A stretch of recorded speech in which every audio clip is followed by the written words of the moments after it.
This is the ERP Advisor. Today's episode, 2026 ERP Trends and Predictions, Part 1.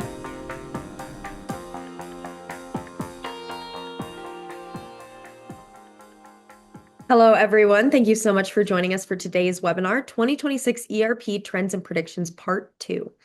Shawn Windle is one of our speakers for today. Shawn is the founder and managing principal of ERP Advisors Group based in Denver, Colorado. Shawn has almost 30 years of experience in the enterprise software industry, helping hundreds of clients across many industries with selecting and implementing a wide variety of enterprise solutions.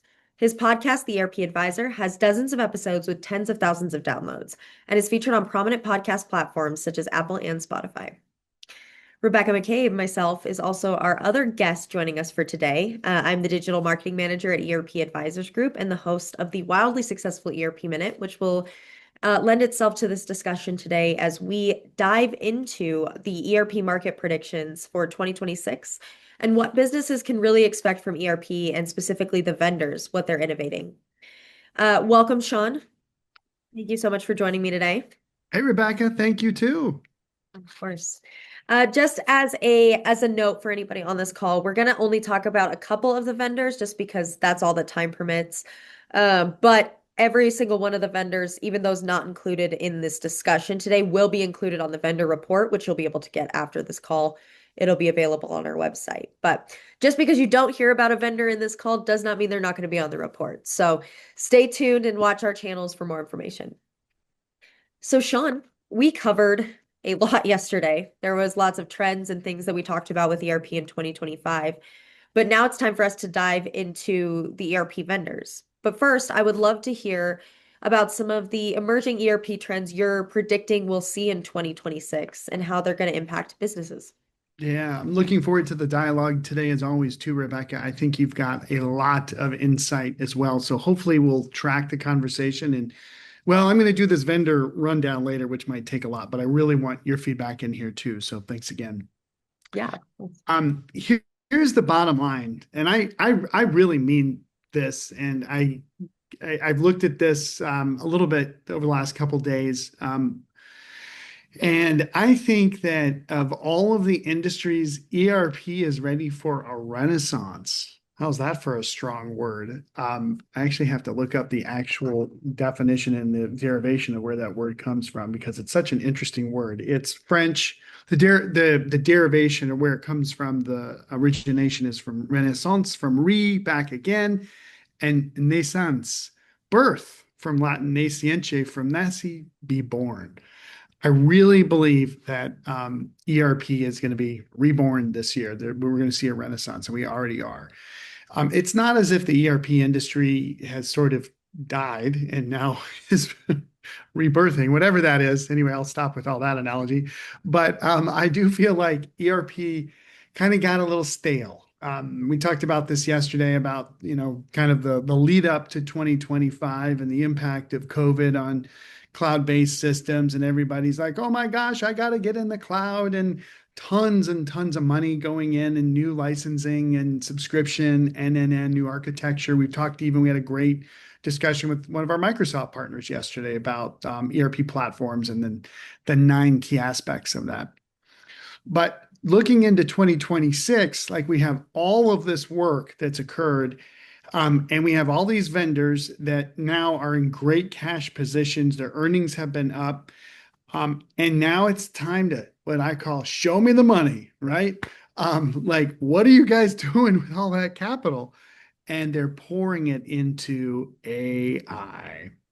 And the good news is there are viable competitors coming onto the market. And I think that's honestly fueled by investors who have businesses that have used some of the ERP products, and those portfolio companies are fed up with some of the solutions that they've had, whether it's the pricing negotiations, the renewals, or the complexity of implementations, or the lack of user experience, like they all just kind of look like grids. I think there's several factors that are coming in, as well as just there's a ton of money going back into the ERP industry. whether it's AI infrastructure and, layering in AI tools and platforms or building it in or whatever, not to mention the native AI solutions that are coming onto the market that are really becoming viable, like for real. Like we've been watching this for a long time. But things are definitely changing. So, 2026 is the renaissance for ERP. I think that's good for what we do. It frankly gives our clients more options, and it changes, I think, even our business and how we advise clients, which I'm really excited about. I think it shortens implementation times. Like I think it allows things, the new platforms, especially, and even the incumbents, if you will, as they retool. I think the focus on simplicity, shortening, again, implementation timeframes. We saw one solutions or implementation partner recently who's built out an AI tool that helps their internal people with getting implementations done faster, where they just know the requirements better and then can sort of map, these are the modules we turn on and the functionality we got to set up. So very real stuff. So very, very, very excited about that because we needed a bit of a renaissance in ERP. Yeah, there's lots of really exciting things going on for each of the vendors. We're gonna talk a lot about the emerging technology that's coming as well. And like you said, Shawn, we talked about this a little bit yesterday, not even just on the call, but you and I individually, that 2025 was a foundational year. There was a lot of things going on behind the scenes that companies didn't even realize were going on, or things that you don't realize the vendors are investing in until all of a sudden they release a solution that's completely different from anything you were expecting. And AI is going to play a huge role in 2026 in fueling that growth and fueling the things that we're going to see from each of the vendors. They've all developed different AI strategies based on what their business is going for, the realistic what they want to deliver, as well as based on location, like we were talking about yesterday. There's certain policies and things they're going to have to adapt their databases in order to meet the needs of companies. And that's going to be really the catalyst, especially AI agents, that I think are going to start actually receiving adoption. And we're going to see companies benefiting from those kind of tools and being able to build them out on their own using natural language models without this crazy technical oversight that I think a lot of companies have come to expect. So I think that's really going to be the basis for the growth that we're going to see in 2026. Yeah, I was talking with somebody just yesterday about the AI. There's so many technical words. The nomenclature isn't quite simplified yet, but even the phrase AI is actually pretty simple, thankfully. I mean, well, what does that really mean? Oh, don't go there. It's still pretty complex when you just scratch the surface barely. But like this thing around agentic environments and agentic tools, I think that goes away in 2026. I don't think we have that same sort of nomenclature. I think as more companies, individuals, and organizations are using, say, pre-built age, it's like saying bots also. Like it just sounds bad. It just sounds weird. We again might get replaced by the bots that I think SpaceX and Tesla are putting together, but we'll see. We're going to keep going until then, Rebekah. We got a job. We're cranking away. Optimist, those things are called. They're pretty amazing. Maybe we'll get one for the office. That'd be cool. Oh my Yeah. God. I would love that. You're on. That's done. When they come out, we're going to figure it out. I don't know what Serving we'll us do. coffee and everything. I don't know what it'll do. It'll be crazy. Anyway, that'd be really cool. But for real, like I think the agentic thing or agents goes away and we have more towards like maybe there's people's names, or maybe there's just some kind of way to refer to this functionality that's just less technical, that's a little more personal. Again, I can't not think with names. Um, um, actually, you know what? Funny enough, my dad, I got to do a selfish plug for him. He wrote this science fiction book. Very Chris cool. Windle. Yeah, super cool, right? And he talks about, it's very cool. It's a space opera. I love it. But he was in his book, he sort of talks about anyway, these other races or whatever, and how they have these numbers, but then the humans give them names. And I think that's what we'll probably end up doing, names for these agents. And then that way you're sort of like, okay, Jane Doe or whatever for this vendor does blah, and that's what it does. And it's like, oh, that's easy. Okay, ask Jane. I don't know. That's just some silly example. Or ask Right. Carlos or ask, Chen. I don't know what it's going to be, but I think the humanization of this AI is going to happen in 2026, and it needs to. Then the adoption will start going up. Until then, I mean, we're concerned about, which large language model and platform and framework should our clients go with? Because what if there's a major change? OpenAI and Anthropic and Gemini and Grok and Llama and all this stuff, like it really requires so much knowledge across all these platforms that to be that expert in those right now, it's crazy. Like you would actually go like bonkos trying to track it. I mean, we have a tough time tracking all the different functionality differences in the ERPs, much Right. less in these platforms. So I think we're going to see the humanization in 2026. And I do think there will be some very clear leaders too. I think like of those I mentioned, there's probably others that other people know about that are listening to this podcast. Put them in and tell us what they are. But those other platforms, I think we'll start to see prevailing platforms because it's not just about the capital. Like it's not, I mean, because all of these are extremely well funded. So I think there will be actual use cases in the market where people will start to realize this is the one that's going to win for whatever influences make that decision. So I'm excited about that too. Definitely. And do you think, I know like agents are becoming, as that's kind of going away, they're becoming more and more popular in businesses, like building out their own to build their own processes. Do you think it's going to become an even more personalized experience in 2026, or do you think we're a ways out from that? No, I really do. I think it kind of has to. Maybe I'm just hoping now that I say this, I hope it's more personal because it's just too complex. And the risk of AI, everybody's so aware of the risks. I think when we went to cloud, I don't think there was as much knowledge of the impact that cloud would have on our entire society. Thankfully, look at what we were able to do in 2020. We could work from home because that infrastructure for cloud was in place. Right. We didn't contemplate that when cloud came out. What are the benefits and cons at a macro level, like in depth? AI has been discussed and reviewed, and there's posts, and probably just since we've talked, there's probably I don't know 5,000 different posts that have showed up across all the social media on literally just AI in the last 13 minutes, probably more. So I think people are digging in on it, really understanding it, and looking into the future and predicting what's going to happen. And they're afraid. Some people are very, very, very afraid. And so the only way that you can handle the fear is to, again, personalize the environment, personalize the solution so it is more comfortable. And I was just reading something this morning too, from somebody who's pretty prevalent. Oh, you know what? It was one of the world leaders.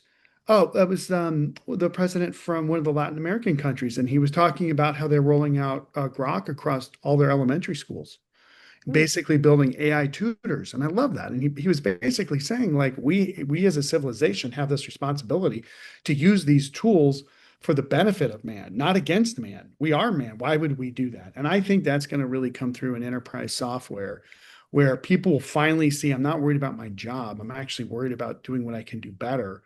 And not just, get an image done faster, but like, do a whole process faster. So I think that happens in 2026. Right. And you're kind of starting to get lots of the things you were just saying.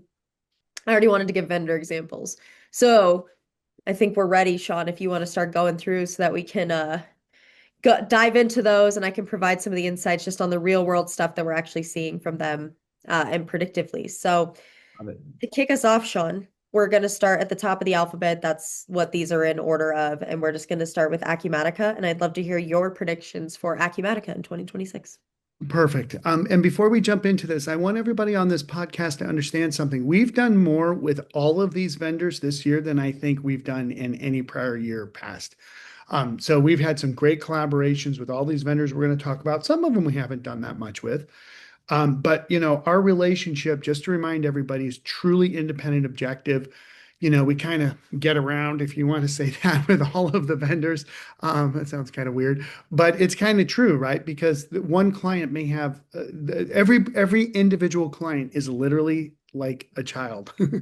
They're all different. They're all unique. And so these solutions that we're going to talk about, I'm going to generalize what I'm going to say, but we've done business and evaluated all these apps. We're not into the boardroom to find out what the high level strategy is, but we're able to give, relevant sort of public information, but also observations based off of lots of deals. Those are all of my conditions. And if you're still interested in hearing it, then here we go. Okay, start over again and let's do it.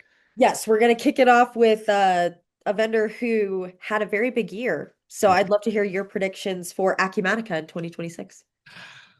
Okay, so here's the deal with Acumatica. They are in a tricky position in that they're still relatively new to the market. And I'm thinking of our Acumatica people that we love working with saying, what are you talking about? But I was at an event last night and few people had heard of it. Still, believe it or not.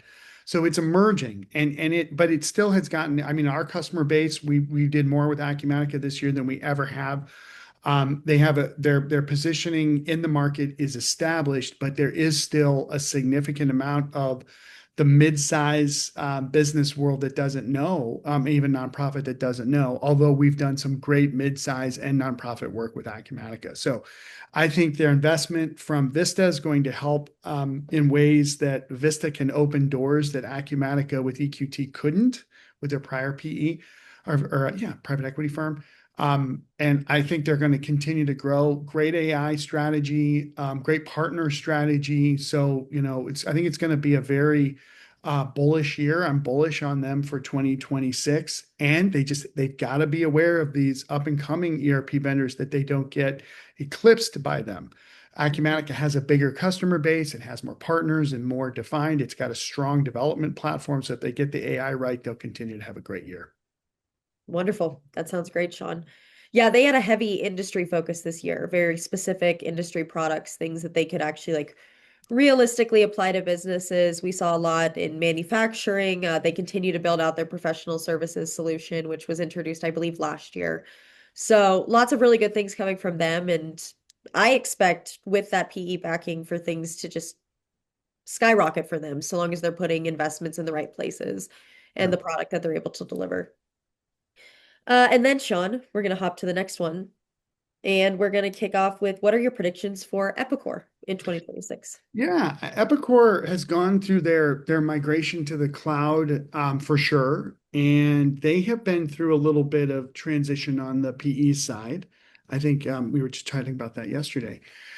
And they have a great customer base and they've got some really great solid applications, even Profit 21 that we don't talk about much. We had a couple clients like that this year and they've done a good job of getting in that wholesale distribution and staying in wholesale distribution for a long time.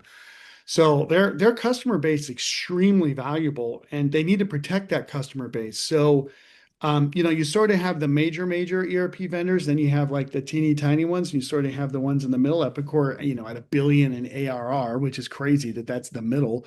But they need to maintain their position in the market by protecting their share customers. They got to service their existing customers with solutions that enable the customers to migrate because that customer base doesn't like to change. It just doesn't. And again, people from Epicor call us and tell us I'm wrong. I don't think I am. Because we've talked to those customers like, I'm not doing it unless I absolutely have to. Well, preparing for AI solutions means they do have to upgrade to at least the solutions are in place now.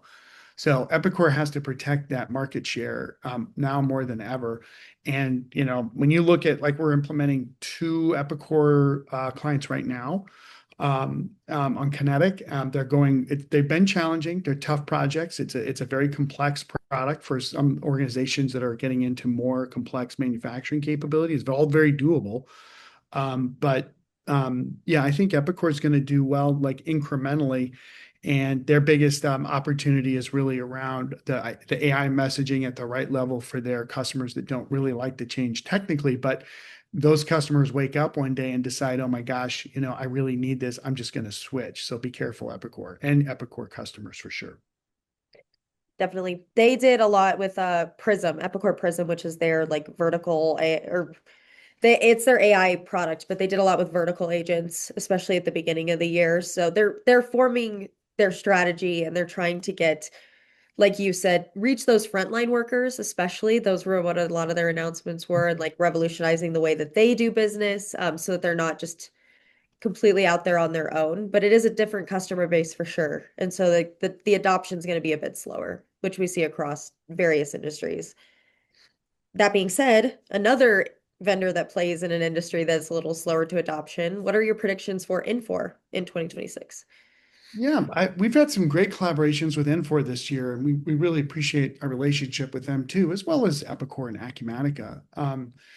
The thing about the Infor world is they're like crown jewel in my mind are their partners. Their partners have so much industry micro vertical experience, and not to say that the Epicor partners don't. Also, there's fewer Epicor partners. That's probably the big difference.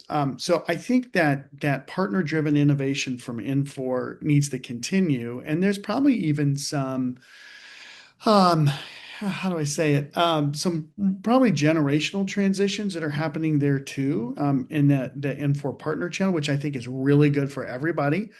So, Infor, Cloud Suite Industrial, Cloud Suite Distribution, we've had some great collaborations this year with Cloud Suite Distribution partners like NSA and again, it's really that partner channel. Now, Infor is also doing a lot of direct stuff too. So it's a little confusing, frankly. I think to customers like, well, who's selling this to me? Is it the partner? Is it Infor? I think they've worked that out. There's sort of lines of bifurcation between who's supposed to do what that they kind of follow.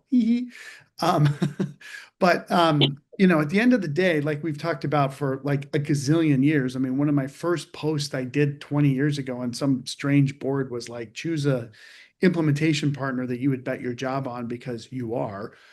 That's the thing Infor continues to provide. They have an Infor consulting services, which is good too, especially for bigger deals. But for Cloud Suite Distribution Enterprise, Cloud Suite Industrial Enterprise, just really great partners. It's solid product. It's fleshed out through and through when it comes to like really hard manufacturing requirements, especially really hard distribution requirements. We had a great CSDE implementation, and the product was perfect because they had been through so much, like through like multiple wars, it feels like. Whereas a lot of the newer vendors haven't been tested, tried and true like that Infor has. Yeah.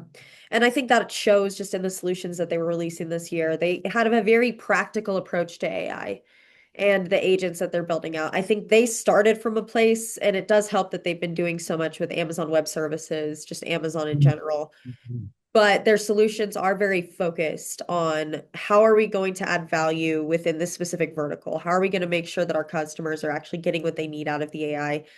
And they had fewer announcements. Their announcements were fewer and far between throughout the year. But when they made them, you could tell they had really practically thought through the solution and what they were going to be offering to customers. So it'll be interesting to see how they evolve exactly like you said, Shawn, in the new year. Great insights too. Yeah. Going on to a big, probably household name that everybody knows. What are your predictions for Microsoft in 2020? Mm. Um, we again had a great call just this week with one of our most trusted Microsoft partners. We've done a great job working on very successful projects together. And hearing Andy Yemen's talk from HSO was super helpful even for me. They're sort of like the ones that should win everything, but in their execution, they may not. Like they have everything. It's got everything. It's got a hyperscaler. It's got its own data centers. It's got Fabric. It's got Azure. You've got Business Central and F&SC, right? Finance and supply chain, the Dynamics 365 solutions. There's old workflow stuff that's in there. There's UX, there's Office, there's SharePoint, there's blah, blah, blah. There's Teams. It's got everything. Like it literally has everything. Now, what do we do with all that? It's got Power BI. Like, what do you do with all that stuff? And again, it goes back to the partners.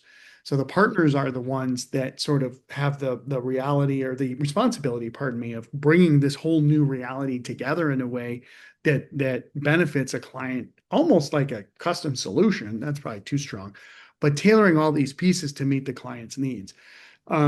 We have a client right now that's implementing Business Central, and a big reason why we went that way wasn't necessarily just for the product of BC, but it was for all the other tools that go with it. So again, you have partners then that you're really relying on to bring it all together. And I love that strategy because here's the thing with a partner, they could be 500 people, right? Or they could be smaller. We have some partners in like the Business Central, where one of our top partners that we trust the most is like 15 people. But Don will do anything for his customers, and we love that. Um, but the thing is that that person has kids in college or will be or did or whatever that are depending upon your success in getting paid. Whereas Microsoft, it might be hard to have a little more influence with them unless you're somebody really, really big. But so the partner channel in Microsoft, that's key, is to find the right partner. And just because you call 1-800 Microsoft for ERP and they tell you, okay, you get a call from somebody here, I'm going to sell this to you, you still have options and choices and should search online for great partners that are out there. But man, you'd think they won already. I remember actually a couple of years ago talking about AI with one of the industry groups that we're a part of with people similar to us. And it was like Microsoft's going to win. Like, how can they not? They've got Copilot. They've got everything I just said. I didn't even say Copilot earlier.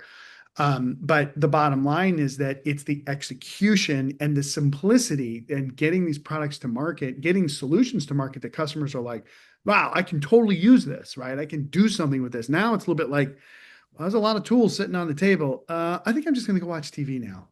Yeah, Okay. exactly. Microsoft's interesting for sure because they were one of the probably early adopters, early innovators alongside the other hyperscalers where they were releasing AI solutions left and right in 2024 and even the beginning of this year. But their strategy shifted this year in 2025, and like I'm sure it'll continue into 2026, where they were very focused on partnerships and building out the foundation for Pearson.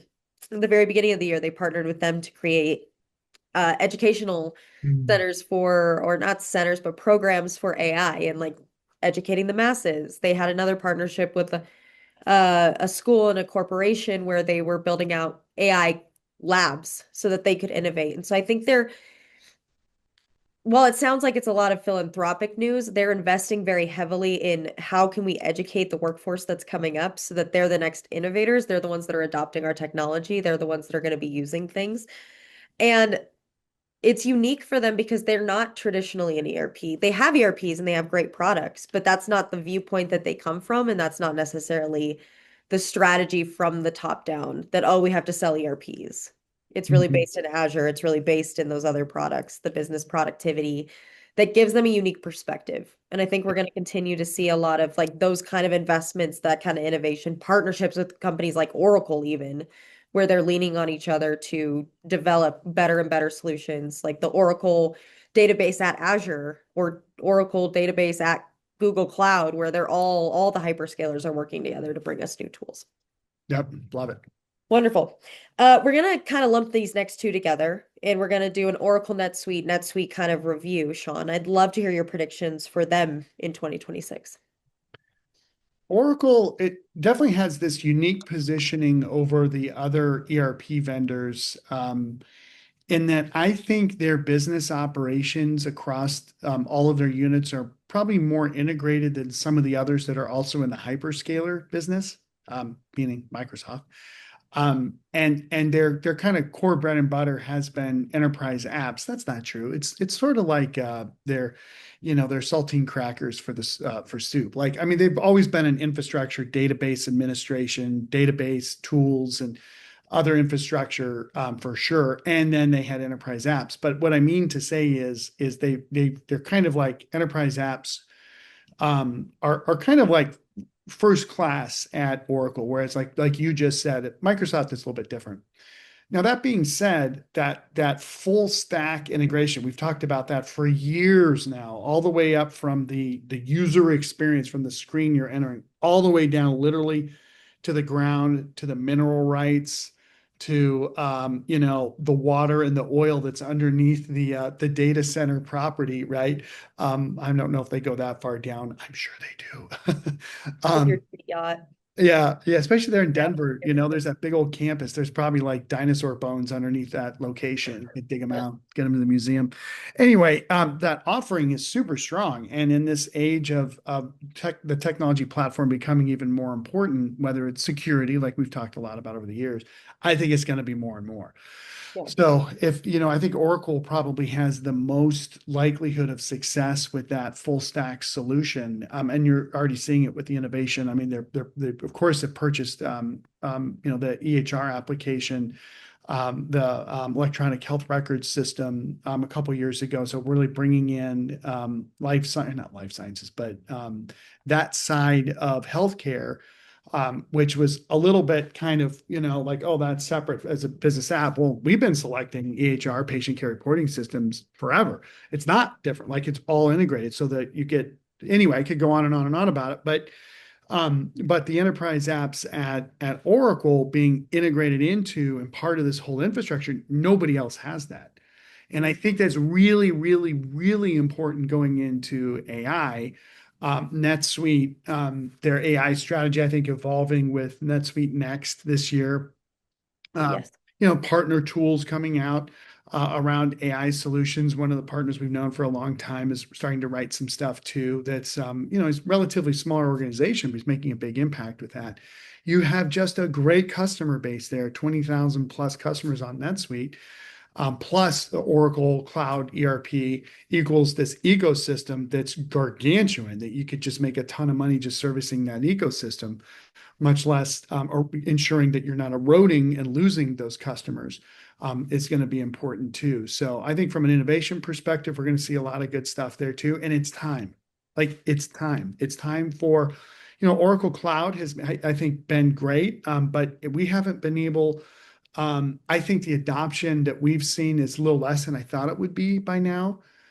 So I'd love to see sort of that AI-driven projects with Oracle Cloud for sure.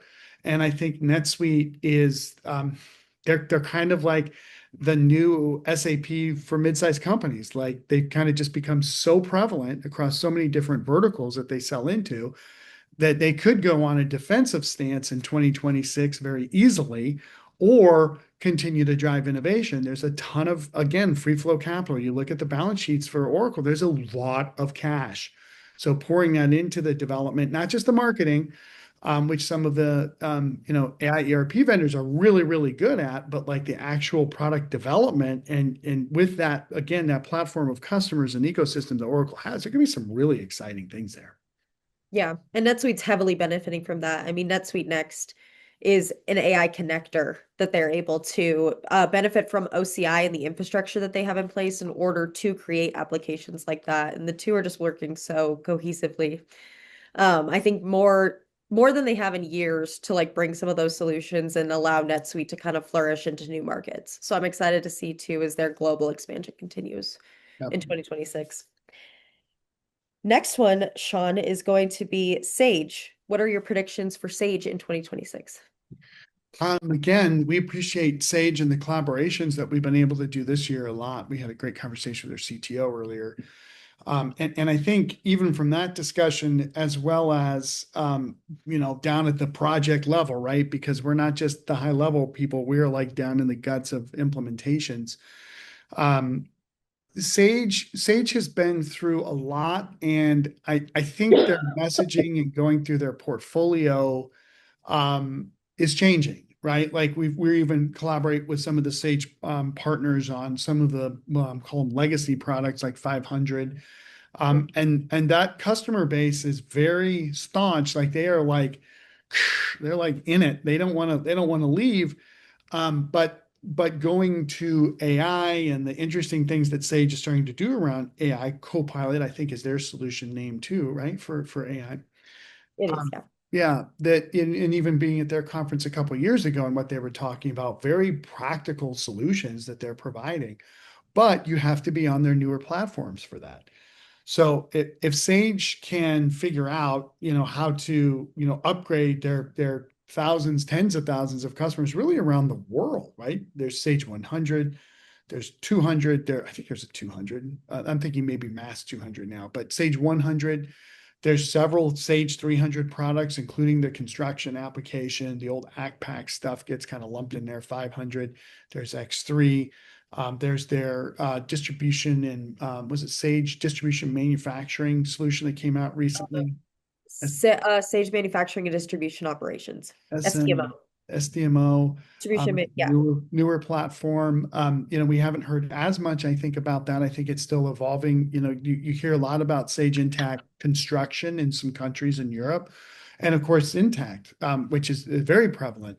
So, you look at all these assets, you're like, wow, this is extremely valuable. And I do think that 2026 could be the year that like we see like a bing, like a go forward strategy, not just, hey, let's just the customers that have been or partners even that have been Sage partners, let's make sure they got Intact going.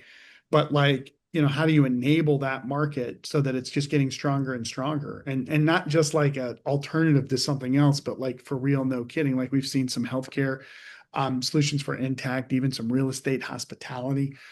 So, that product is super strong. But I think I would say in 2026, the Sage story has to and will crisp up, frankly. And I'm sure we'll hear from our Sage people. And I want that so that we can do some interviews and stuff and get the real data out there.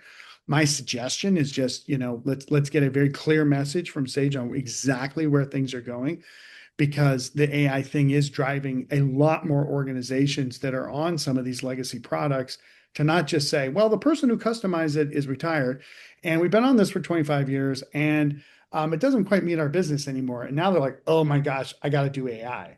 So those customers, and Sage has a beautiful customer base. They've been able to service those customers for a long time with a lot of great partners. I think this is the year where something boom comes in for Sage that's like bam, and then zing rolls. Yeah. So, And for the second half of the year, they were doing more with Amazon as well. They're another big guy doing a lot with AWS and AI agents offering not AI agents, but, AI agents and tools within the AWS marketplace and things that they're able to do. And I don't think people realize what a behemoth Sage really is sometimes, just because they are up there with the SAPs and the Oracles. They're just more well known in like European settings, but they're doing a lot of innovative things as well that I think exactly, Shawn, they're gonna propel themselves forward in 2026. yeah, I mean, they're one of the top ERP vendors in the world. So Yes. exactly. And then just to wrap this up for the vendor reviews just for today, many more in the report. What are your predictions for Workday in Oh, 2026? well, we do have to go to the one that I think you purposely just skipped because you're worried about time, but we have to address Oh, no, SAP. that was an accident. Let's go SAP. Okay. SAP. Yeah. Yeah. So SAP, SAP. I think it's going to be a great year from them because there's been a lot of like this SAP S/4HANA cloud, private cloud, public cloud. Who can do public cloud? Do we have to do private cloud? Partners figuring out their implementations, bringing them down market. But lots of companies buying private cloud. I have several SAP salespeople's voices in my head right now telling me that. But I think it's like, and I mean, you're going to be able to talk about their AI. You've done a great job of covering all of these vendors' news around their AI tools. But I think they're kind of at I don't know if I would call it a turning point, but it could be a watershed moment for SAP. That's what I'm going to say. There's so much more pressure by customers to change their ERP today than there was 6 months ago or 12 months ago. The real reasons why they should change are still prevalent. Again, I went through most of them earlier. Legacy solutions, nobody's around to support this. They went off the legacy, or they went off the support stream because they customized. The tools they have and put in place even 5 to 7 years ago don't even match the business models that a lot of organizations are following today. Older UX, hard to hire people that want something that's more, useful to work with in terms of user experience, et cetera, et cetera, et cetera. Those are all the really good reasons to change. And now we have AI, but the AI thing is so prevalent that we have business owners and boards and executives who know nothing about technology banging on people's heads saying, okay, how do we leverage AI in our business? And you're sort of like, why do you really care about that? Like, what are you trying to do? Well, they just heard something from a competitor or from a colleague or a peer company where they're getting more benefits because of AI, which is kind of true, although it's a little hype still. But SAP has, there's God, and then there's SAP somewhere around there in terms of resources in the ERP market. I'm not talking religion. I'm talking about just influence, right? I mean, SAP's been there for decades and decades and decades. Huge, great customer base. I think there was a lot of pressure on the customers to just move to cloud solutions from R3 and ECC over the last 5 years through COVID, certainly. But now, like, hopefully, as those companies have upgraded to cloud-based solutions, the AI is more real, that they can actually like benefit from the tools that are out there, because they've gone through the heavy lifting of getting into cloud. Because that's the other thing. I won't get into all the details. There's other conferences calls that we have that cover that you really can't go on-prem AI. Like, there's this step in there called cloud that you have to get to, because AI requires a lot of infrastructure to run. That's what the cloud offers. So I think SAP is really in a very, very unique position, especially with Joule, their AI copilot, I think they call it, where now the customers are not just going to be looking at, okay, we just got to go up on-prem and into cloud and go through that pain and anguish, but now go to this next level. So I'm very excited for SAP. I would be very bullish on them. Again, we don't make a dime or invest or anything on these public or private companies, but I just think a lot of SAP customers that were still wary of going through that migration to S4, I think they're going to do it. Hmm. Yeah. They were funny enough, SAP was actually heavily invested in like recruitment solutions in the middle of the year, and employee empowerment solutions. Just kind of like I mean, even as early as September, they were focusing on a lot of those things. So it was interesting to see their shift even at the end of the year, where again we see more AWS. Can't have a conversation about a lot of these vendors without bringing up AWS. But they also are really focused on, they had one article like SAP's AI powered business suite ends the best of breed era.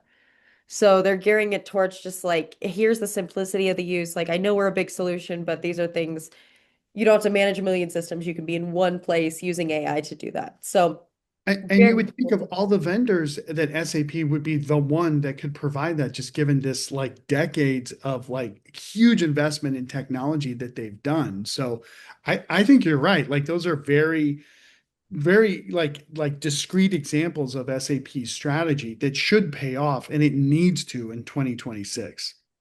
Yeah. And not just SAP, but a lot of these vendors, including the last one that we'll cover, like had very record years for financials. They were seeing a lot of growth, especially from AI. I mean, some of them had as much as one vendor the other day reading about it, 114% AI growth in terms of revenue. So it is really driving a lot of that innovation, and hopefully they're pouring that back into the product. And I think there was, like you said, a stalemate there for a little bit in ERP, where they were like, how are we going to charge this forward? How are we going to continue to build the market with the tools that we currently have? And AI was the solution for that. And then, Shawn, just to round out the vendor review, what are your predictions for Workday in 2026? Yeah, I mean, if you think about it, Workday Illuminate, I think, is their platform, Yeah. their AI platform, which is, I think, relatively new. I'd have to go back and see, maybe 2024, right? And then a lot of vendors kind of came up with their names or solutions in 2024. And you look at the innovation that they've made since then to now, I think they're making some great headway.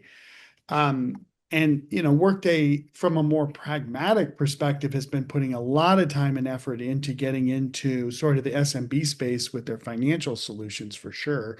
I think they've made some good headway. They've certainly invested a lot in their go-to-market around that, around sales teams that are focused on that, and even partners that are developing, more streamlined implementation approaches, because a smaller company doesn't want to pay X amount of, XXX comma XXX for huge implementations, maybe even another X in the front. Right. So I think a lot of innovation coming there from the partners, but I think they're mid that process. I don't think they figured that out yet, to be totally honest with you. And again, the people listening from Workday tell us differently. We'd love to hear that. But that's been our viewpoint on it. And now with AI, you'd be very easy to chase that, rabbit. And I just hope they don't take their eye off of the mid-sized organizations with bringing their products down to their, um, the larger customers that are HCM customers, and even financials. They're going to be clamoring for AI solutions for sure. So they have to answer that call. And I think already are. I think their agentic environment sort of lends itself towards the humanistic side that I talked about earlier, especially just given their PeopleSoft roots, where everything was people tools, people toys, people food. We used to eat people food at PeopleSoft. That's what we call it. Actually, I just came up with that one, I think. People tools wasn't. That was their development environment. People toys is what they gave out during the PeopleSoft education courses to keep the people interested in their training. Anyway, long story there, but bottom line is that I think Workday needs to continue the strategy of really being able to service the adaptive insight customer base with financials and even HCM. And not just pursue like, hey, let's just have best-in-class AI solutions for the enterprise customers. There still is a huge opportunity in the mid-sized customers. And the other thing that's going to happen is the emerging AI ERP vendors are going to start going upstream very quickly. They're very much focused on sort of early stage startup, simpler, but still pretty complex financial requirements. They're going to go right up to that area that Workday is trying to get into. Yeah. And Workday, I would say I saw more acquisition activity from them than I have in the past. They were definitely acquiring more solutions, specifically AI-powered contract intelligence, some other like things oriented towards the people using people tools to make people decisions, like you were talking about. So I don't think any of their momentum in the mid-market's going to slow down in 2026. I expect to see a lot more from them and more investment in that space. And Shawn, there's actually a new category for us to kind of mention and cover in this call. Now that we've wrapped up on the core vendors that people are used to seeing, let's quickly touch on the emerging AI-based ERPs. What are you expecting? Not each of them individually necessarily, but what are you expecting from those in 2026? I mean, there's all the obvious stuff that there's definitely more pressure on these, again, sort of the incumbent ERPs by these emerging AI ERP customers or companies for sure. Like that's probably, it's already happening. It's probably not like taking over market share that's noticeable yet. But where you do see some changes are in the partner channels. Some of the incumbents, maybe all of them, they're a little tricky doing business with. And so now the partners are kind of like, whoa, hey, there's some more options here. I'm interested in that. So that's going to drive partners then taking on these solutions and then driving those solutions into their customer base, especially trusted advisors. Not like us. Again, we don't get paid by these guys, but a lot of partners do. Even some of the selection firms have partnerships with some of these vendors. So they're not really independent like at all, but that's okay. That's up for you, prospect, to figure that out on your own. Call Rebekah, she'll tell you the truth. But I definitely think there will be well, we were just at an event recently, and one of the vendors talked about having 200 customers. Like that's a lot of companies. Now, what's their size? How are they using the product? What are the use cases that they're solving? Is it like is it like QuickBooks on steroids, right? Yes, but there's a lot more than that on that steroid side. There's a lot more AI that is serving as a platform that now they can start bringing in more things to do that the other vendors just can't contemplate yet because they weren't built for AI. There's truth in that for sure. Now, a lot of it's hype as we speak, but there's enough truth to where we're really digging in extremely deep with these vendors to understand what value they can bring to our clients, because they can bring value. That even some of the vendors, the other incumbents who have, lots of money. I always have to do this on these calls. That building right there, that's Salesforce. They're doing a good job on AI. This is all ERP discussion, but there's tons of cash that these vendors can throw at the solution, but it's not just about cash. It's actually about a whole different viewpoint on how to build apps with the concept of a 0-day close right from the get-go. That's pretty cool. Like that's exciting. That gets, accountants kind of excited. Accountants don't get excited of very much stuff, Rebekah, you know that. But that concept of like, wow, this is kind of cool and it's interesting and I like this. It's very refreshing to see that. So, but the amount of capital, hundreds of millions, is that again an event last night, and somebody who kind of covers the space said there was like over $500 million of PE and VC money put into next generation ERPs. Like, wait, what? Like VC money, like early stage money, like investors don't care about ERP. What's going on here? Well, they do now. So I think that's going to be great for everybody. Definitely.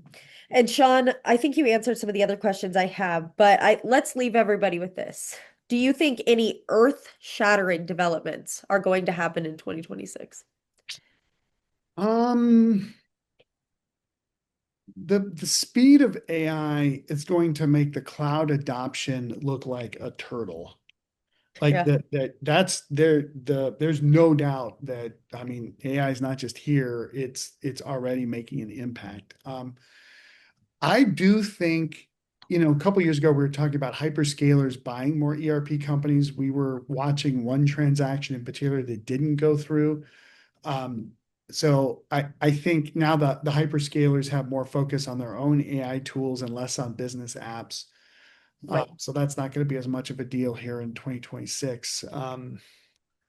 Just kind of looking forward, I do think the middle, there's the big ones, and then there's the teeny tiny ones, and then there's these ERP vendors in the middle that's a plus or minus, they're a billion ARR, maybe up to four, maybe down to $500 million. Um, I think the pressure from these emerging AI ERP vendors will drive the owners and the equity groups and the boards of some of these other vendors to do some pretty drastic things in 2026 that maybe they had been thinking about doing before. I mean, it was a major change for Acumatica for one PE to sell to another. That was a big deal. Same thing at Epicor. I think there's going to be other transactions like that. There may even be some acquisitions of some of these emerging AI vendors just to get them out of the way. Because, you can dangle 50 or $100 million in front of some founder and they're done, right? They're out. Right. Now they're going to say, no, that means my company's worth even more. Right. Dollars are incredible in this AI space. But I think there could be some shakeups. And we even need to consider that in our selections on who we're putting our clients on. So the vendors that appear to be stable, there's a lot of destabilization that's happening in the ERP industry. I didn't say that last year. I am definitely saying that this year. So the guys and the apps that are out there that have been the strongest and just sort of get the business, they're not. It's changing and it changed overnight. So you have to be aware of that, and especially on the purchasing side, where if you're looking at buying ERPs, you have to evaluate some of these other vendors. And even with some of the incumbent vendors and their changes in their pricing strategies and renewal strategies and everything else, like you didn't get fired for getting certain apps. Well, when the contract went up 300%, you might.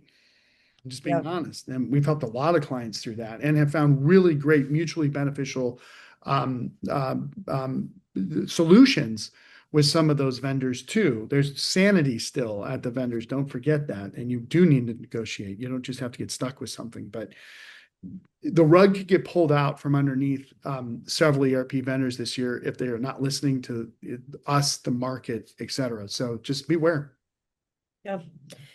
Thank you, Shawn. I think these were invaluable insights, and you always leave us with a lot of really good information that I think people are going to be able to stew on and kind of decide it for themselves what they want to do with AI in 2026. So thank you again.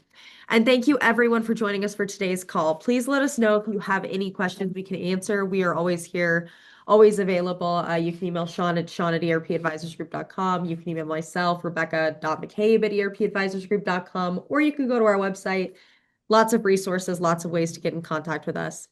Be sure to join us in 2026 for a whole new year of technology discussions. I know in January we will be discussing specifically AI agents and how they're going to be impacting businesses, and some of Shawn's predictions for what that's going to look like in businesses in the new year. So please go to our website, ERPadvisorsGroup.com, for more details, more resources, and to look out for those events. ERP Advisors Group is one of the country's top independent enterprise software advisory firms. ERP Advisors Group advises mid to large-sized businesses on selecting and implementing business applications from enterprise resource planning, customer relationship management, human capital management, business intelligence, and other enterprise applications, which equate to millions of dollars in software deals each year across many industries. This has been the ERP Advisor. Thank you again for joining us. Thanks, everybody.